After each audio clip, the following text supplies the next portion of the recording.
everyone, my name is Rakhi and in this video I am going to share some tips for physics from my personal experience only. So let's get started.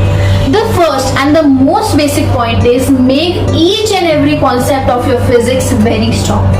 Physics में ये बहुत important होता है कि आप अपने concept को बहुत स्ट्रॉन्ग रखें क्योंकि लॉन्ग रन में ये बहुत बेनिफिशियल होगा। अगर आपके कॉन्सेप्ट क्लियर नहीं है और अगर नीट का लेवल थोड़ा सा डिफिकल्ट हो जाएगा तो आपको ये प्रॉब्लम क्रिएट कर सकता है। सो ध्यान रखें कि भले ही कॉन्सेप्ट क्लियर करने में आपको थोड़ा ज्यादा टाइम लगेगा, लेकिन अगर आपके कॉन्सेप्ट क्लियर होंगे तो आप क्वेश्चन बहुत अच्छे से कर पाएंगे। So it's very important. The second point, make formula sheet. आपको क्या करना है, एक छोटी सी नोटबुक रखनी है और हर चैप्टर के जितने भी फॉर्मूला है, from basic formula like F is equal to ma से लेके जो बहुत डिफिकल्ट फॉर्मूलाज होते हैं, वो सारी चीज आपको उस चैप्टर के नीचे लिखनी है individually. Like units and dimension आपने हेडिंग दी, उसके नीचे उसके जितने भी फॉर्मूलाज है वो लिखिए। लॉज ऑफ मोशन किया, उसके फॉर्मूलाज लिखिए। मैक्सिमम 1-2 पेजेस में आपके सारे फॉर्मूलाज आ जाने चाहिए। लास्ट में ये आपको बहुत बेनिफिशियल होगा जब नीट में सिर्फ 2-3 महीने बचे होंगे, तब आप इन फॉर्मूला शीट्स को बहुत जल्दी जब रिवाइज करेंगे तो आप अच्छे से उस चैप्टर को रिवाइज कर पाएंगे और आपको बहुत कम टाइम लगेगा। सो मेंटेन अ नोटबुक। मैं इस वीडियो के डिस्क्रिप्शन में अपनी पर्सनल फॉर्मूला शीट अपलोड कर दूंगी, अगर आपको उससे रेफरेंस लेनी है तो आप ले सकते हैं। अगर टाइम ना हो तो आप उसका प्रिंट आउट भी निकलवा सकते हैं। So the third point is practice as many questions as possible in physics. क्योंकि जितने ज्यादा क्वेश्चंस आप प्रैक्टिस करेंगे, आपके chances to get a good government medical college वो इंक्रीज होगा।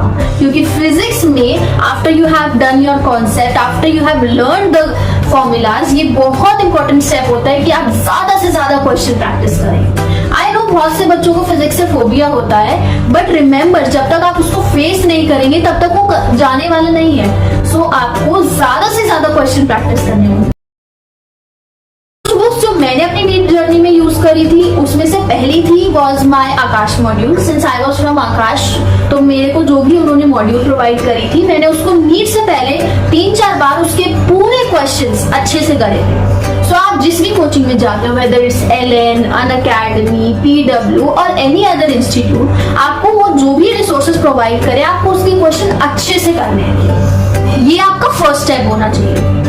उसके बाद जो एक इम्पॉर्टेंट बुक है दैट इज NCERT के जो एग्जाम्पल क्वेश्चंस होते हैं या जो इंटरनल क्वेश्चन होते हैं वो आपको जरूर करने हैं, क्योंकि वो बहुत बार प्रीवियस ईयर क्वेश्चंस में आप अगर चेक करेंगे तो वो बहुत बार नीट में आ चुके हैं। अपार्ट फ्रॉम इट, अगर आपके पास टाइम है तो आप NCERT के जो बैक क्वेश्चंस होते हैं वो भी डेफिनेटली ट्राई करिएगा।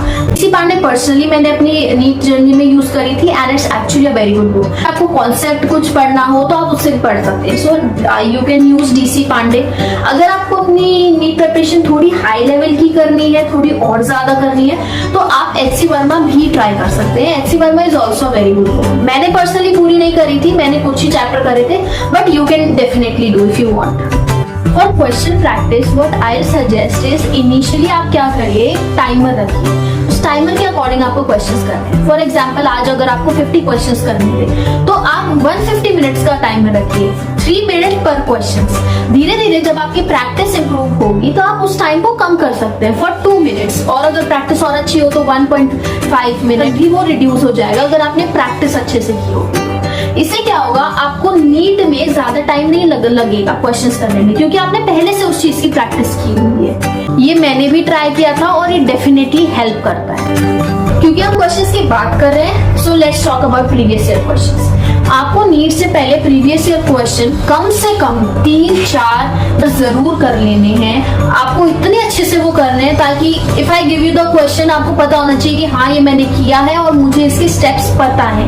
कि बहुत से क्वेश्चन है जो प्रीवियस ईयर से वो डायरेक्ट उठाते हैं या फिर उसमें थोड़ा सा मॉडिफिकेशन करके वो देते हैं। तो ये बहुत इंपॉर्टेंट है कि आप प्रीवियस ईयर क्वेश्चन तो बहुत अच्छे से करें। Okay, so the fourth point is regarding NCERT। बहुत से बच्चे फिजिक्स की NCERT को मिस करते हैं थिंकिंग कि it's not important, but remember जो असर्शन बेस्ड क्वेश्चन नीट में आते हैं that are directly from NCERT। So अगर आपके पास टाइम नहीं है कि आप पूरा चैप्टर NCERT से पढ़ें, तो जो चीज आपको जरूर करनी है वो चैप्टर के बाद जो समरी गिवन होती है and points to ponder given होते हैं वो आपको जरूर कर लेना है।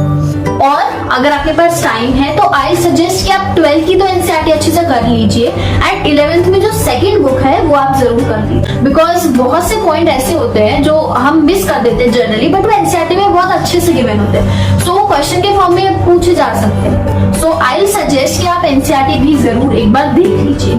सो here's the last point and it's one of the most important points is to make a mistake notebook। देखिए मिस्टेक नोटबुक बनाना बहुत जरूरी है, जो मैंने अपनी नीट प्रिपरेशन में भी बनाई थी। इनिशियली आपको इतना इंपॉर्टेंट नहीं लगेगा, बट रिमेंबर जब आपकी प्रिपरेशन में 3-4 मंथ्स बचे होंगे, तब आपको ये जब आप इसको पढ़ेंगे तो आपके बहुत सारे मिस्टेक्स जो है वो रिड्यूस होंगी। Most of the silly mistake या आपको जो कॉन्सेप्ट्स में प्रॉब्लम थी आपको नोट करके, ताकि आप उसमें वापस जाए और उस चीज को दोबारा समझें। आप करना है टेक अ नोटबुक, उसमें हर चैप्टर की हेडिंग डालिए और आपने जो भी मिस्टेक किया है, from silliest mistake that you have done से लेकर जो भी आपको डिफिकल्ट से डिफिकल्ट क्वेश्चन जो लगे हैं वो आपको उसमें नोट करने हैं। और सिर्फ नोट नहीं करने, आपको उसको समझना है कि आपने क्यों गलती करी है। और जब लास्ट में जब 3-4 महीने बचे होंगे तब आपको उस नोटबुक को रिवाइज करना है और देखना आपकी बहुत सारी मिस्टेक जो है वो रिड्यूस होगी after you have made a mistake note.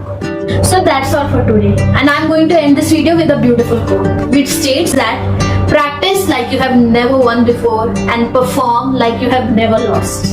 I hope you have a beautiful day ahead, and if you like this video please like, share and subscribe. Thank you.